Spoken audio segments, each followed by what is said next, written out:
आज हम एक ऐसे टॉपिक पे बात करने वाले हैं जो कि सुन के आपको मजा आ जाएगा अगर आप ऑफिस में काम करते हो, अगर आप जॉब करते हो। टॉपिक का नाम है ऑफिस में गर्लफ्रेंड कैसे बनाएं या ऑफिस में किसी लड़की को इंप्रेस करके कैसे पटाएं। ऑफिस में लड़की को पटाना, गर्लफ्रेंड बनाना बहुत ज्यादा रिस्की प्रोसेस होता है क्योंकि आपने एक गलत स्टेप लिया और आपका काम पूरा खराब हो जाता है। लेकिन मैं जिस तरीके से आपको बताने वाला हूं ना, वो बिल्कुल सेफ है। थोड़ा दिमाग लगाओगे आपका काम हो जाएगा। और ऑफिस में लड़की पटाना, गर्लफ्रेंड बनाने का मजा ही कुछ और होता है। पैसे भी बनते हैं और मूड। पॉइंट नंबर 1 है प्रोफेशनलिज्म का मतलब आपको समझना पड़ेगा। ऑफिस में किसी से भी रिलेशन बनाते समय प्रोफेशनलिज्म का आपको ख्याल रखना पड़ेगा। हमेशा याद रखें कि ऑफिस में आपका पहला ध्यान प्रोफेशनल रिलेशनशिप पे होना चाहिए और कोई भी शरारत या अनुचित काम आपको नहीं करना चाहिए। अगर आप अपनी इमेज अच्छी बनाओगे ना, तो लोग आपको अच्छी इमेज से ही देखेंगे, अच्छे विजन से देखेंगे, अच्छे नज़रिए से देखेंगे। तो आपको पहले प्रोफेशनल इंसान बनना है। इसके तहत आपको अपने काम पे फोकस करना है। यदि आपकी नज़रें हमेशा अपने वर्क की तरफ होती हैं, अपने काम की तरफ होती हैं, आप बिल्कुल सीरियस हो और बहुत ज़्यादा डेडिकेटेड इंसान हो ना, लोग आप पे शक करेंगे ही नहीं। आपको एक ऐसा इंसान बन जाना है जो कि सिर्फ काम पे फोकस करता है। लड़की ये क्या होता है उसको पता ही नहीं है। इसके साथ ही आपको किसी भी तरह की अनुचित बातें नहीं करनी है, कोई फ्लर्ट नहीं करना है, कुछ ही किसी से बात नहीं करना है, कभी किसी को गंदी नजरों से नहीं देखना है, उठा के नजरें देखनी ही नहीं है भैया, अपने काम पे ही लगे रहो। अब ये क्यों करना है? क्योंकि ऑफिस में भविष्य में आने वाली अपॉर्चुनिटीज आपके लिए ही आने वाली है। तो पहले एक इमेज बनाओ और उसके बाद गर्लफ्रेंड बनाओ। पहले इमेज बनाओ फिर गर्लफ्रेंड बनाओ। आप क्या करते हो? पहले ही टूट पड़ते हो लड़कियों पे और ना लड़की पड़ती है ना काम बनता है। पॉइंट नंबर 2 आपको ध्यान से सुनना है, रेस्पेक्टफुल कम्युनिकेशन। अब एक इमेज बन गई है, अब बातचीत करोगे तभी तो गर्लफ्रेंड बनेगी। जब आप ऑफिस में होते हो तो एक प्रोफेशनल लाइफ को आप जी रहे होते हो। वहां पर छपरी बातें नहीं कर सकते जो आप कॉलेज में फ्लर्ट करते थे। यहाँ पे वो बातें नहीं होंगी। आपको गर्लफ्रेंड भी बनानी है, लोगों को इंप्रेस भी करना है, तो प्रोफेशनल वे में ही करना है। आपको रिस्पेक्ट देनी पड़ेगी। आपको अपनी बात को ठीक तरीके से एक्सप्रेस करना है और साथ ही उनके विचारों को भी सुनना है। पहले लिसन करो, फिर उसके बाद अपनी बातें बताओ। लोग लिसनिंग पे ध्यान नहीं देते, बस स्पीकिंग पे ध्यान देते हैं, तो काम आपका नहीं बन पाएगा। और मोर ओवर आपको अपनी कम्युनिकेशन स्किल्स पे वर्क करना पड़ेगा ताकि आप लोगों को इंप्रेस कर पाओ। एक अच्छी कम्युनिकेशन के साथ जो आपके सुनने की क्षमता है, अगर वो भी अच्छी होगी तो आपके लिए प्लस पॉइंट होगा और कोई भी आपसे बात करना चाहेगा। पॉइंट नंबर 3 ध्यान से सुनो, बिल्डिंग अ कनेक्शन। ऑफिस में गर्लफ्रेंड बनाने के लिए एक अच्छा कनेक्शन होना बहुत ज्यादा जरूरी है। किसी भी कॉमन इंटरेस्ट या हॉबी पे आपको बातचीत करना शुरू करना है, जिससे कि आप एक कॉमन ग्राउंड पे आ जाओ, ताकि सामने वाले को ये ना लगे कि आप उसको पटाना चाहते हो या उसको गर्लफ्रेंड बनाना चाहते हो, इंप्रेस करने की, फ्लर्ट करने की कोशिश करो।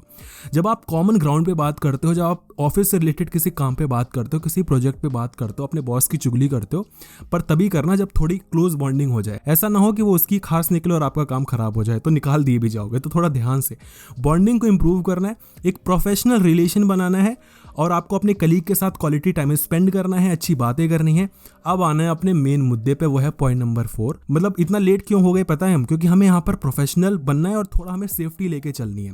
वहां पर ऐसा काम नहीं करना है कि निकाल दिए जाओ, तो पैसे से भी हाथ धो लेते हैं आप। पॉइंट नंबर 4 अब यहाँ पर आया ना मेन मुद्दा, balancing personal and professional life.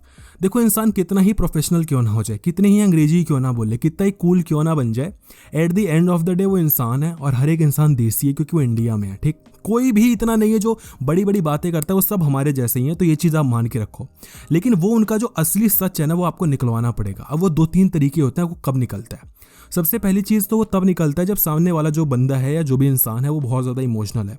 तो आप जिस भी लड़की को गर्लफ्रेंड बनाना चाहते हो, अगर वो बहुत ज़्यादा इमोशनल है ना, तब आप उसकी हकीकत को जान पाओगे, वहाँ पे उसके एक साथ एक कनेक्शन बनाओगे। तो जो प्रोफेशनल वाला कनेक्शन था ना, वो दूर हो जाएगा, अब एक पर्सनल कनेक्शन आ जाएगा। अब एक फ़ायदा आपको ऑफिस में गर्लफ्रेंड बनाने का ये होगा कि ऑफिस में कोई भी रिस्क नहीं लेगा किसी को गर्लफ्रेंड बनाने का। यानी कि कॉम्पिटिशन बिल्कुल लो है, रिस्क ज़्यादा है। काम हो गया तो हो गया, नहीं हुआ तो वहाँ पर प्रॉब्लम आ जाएगी। लेकिन हमने पहले जो 3 पॉइंट्स उसमें अपना काम कर लिया। तो या तो अगर आप सामने वाले को इमोशनल कर दो और वहाँ पर अपनी बॉन्डिंग बना लो। दूसरा होता है कि जब सामने वाला कोई बहुत ज़्यादा फ्रस्ट्रेटेड होता है, बहुत ज़्यादा गुस्से में होता है, कुछ भी हो, सामने वाले के एक्सट्रीम इमोशंस को वहाँ पर आपको ट्रिगर करना है और उससे अपनी एक बॉन्डिंग बनानी है। ये भी हो सकता है कि सामने वाला फुल नशे में है और आप उससे बातें कर रहे हो। एक चीज़ याद रखना कि आपको अपने सीक्रेट्स रिवील नहीं करना है, सामने वाले से उसकी चीज़ें निकलवानी है, उससे बॉस की चुगलियाँ करवानी है, उसके पर्सनल लाइफ में क्या चल रहा है वो निकलवाना है। कोई भी यूं ही नहीं बताएगा, लेकिन जब आप एक बॉन्डिंग शेयर करोगे तो अपने आप वो चीज़ें निकल कर आती रहती है। अपनी चीज़ें कम बताना, सामने वाले से चीज़ें ज़्यादा लेना। इससे क्या होता है, सामने वाले को एक अच्छा एहसास होता है, उसको लगता है कि ठीक है यार, वो जो प्रोफेशनल लाइफ है, जो हम दूसरा अपना वर्जन लेके चलते हैं, उसके अलावा भी मैं पर्सनल बातें इससे शेयर कर सकती हूँ, ये मेरे लिए काफ़ी ज़्यादा एक इंपॉर्टेंट बंदा है, तो आपका काम होता हुआ दिखेगा। उसको ये लगना चाहिए कि ठीक है, एक प्रोफेशनल लाइफ मेरी अलग है, लेकिन कभी भी मुझे पर्सनल अगर कनेक्शन करना होगा तो ये इंसान सही है। अब आना है पॉइंट नंबर 5 पे, कंसेंट एंड बाउंड्रीज। किसी भी रिलेशनशिप में कंसेंट एंड बाउंड्रीज बहुत ज़्यादा इंपॉर्टेंट होती है। आपको ये मेक श्योर करना होगा कि जो आपकी इंटरेस्ट है वो रेसिप्रोकल है और आपके बीच में क्लियर बाउंड्रीज हैं। हर रिलेशनशिप में संवेदनशीलता होती है, एक सेंसिटिविटी होती है। आपको ध्यान रखना है कि किसी को फोर्स मत करो, किसी के डिसीजन को ज्यादा इंपैक्ट करने की कोशिश मत करो। तो जब आप अपने लिमिट में रह के सामने वाले को इंप्रेस करने की कोशिश करते हो, या अपने जो आप हो वो रहते हुए सामने वाले को इंप्रेस करने की कोशिश करते हो बाउंड्रीज में रहते हुए, तो सामने वाला इंप्रेस होगा और बात करना चाहेगा। क्योंकि एक लड़के को जितनी नीड लड़की पटाने की होती है उतनी ही ज़्यादा एक लड़की को भी होती है। बट प्रॉब्लम ये होती है कि लड़कियों को ईजिली लड़के मिल जाते हैं बॉयफ्रेंड बनाने के लिए, लेकिन वो लड़के क्वालिटी वाले नहीं होते, क्योंकि 90% लड़कों को सिर्फ सेक्स चाहिए होता है। ऐसे लड़कों के साथ होता है कि लड़कियां जो होती हैं उनको सिर्फ 90% जो लड़कियां हैं उनको पैसे चाहिए होते हैं। तो एक 10% वाली लड़की ढूंढना जो कि लॉयल हो बहुत मुश्किल होता है। इसी तरीके से एक लड़की के लिए वो लड़का ढूंढना जो कि लॉयल हो, प्लस गुड लुकिंग भी हो और प्लस पैसे वाला भी हो और सिर्फ सेक्स के लिए रिलेशनशिप में ना है, तो वो लड़का अगर आप बनोगे तो आपका काम हो जाएगा। इन डिटेल्स में अगर जानना है, एक एक स्टेप जानना है, तो कमेंट सेक्शन में बताना, उसके लिए भी वीडियो बना देंगे। लेकिन ये जो मेन चीज़ है ये बहुत ज़्यादा ज़रूरी है। वीडियो देखने के लिए आपका बहुत बहुत धन्यवाद।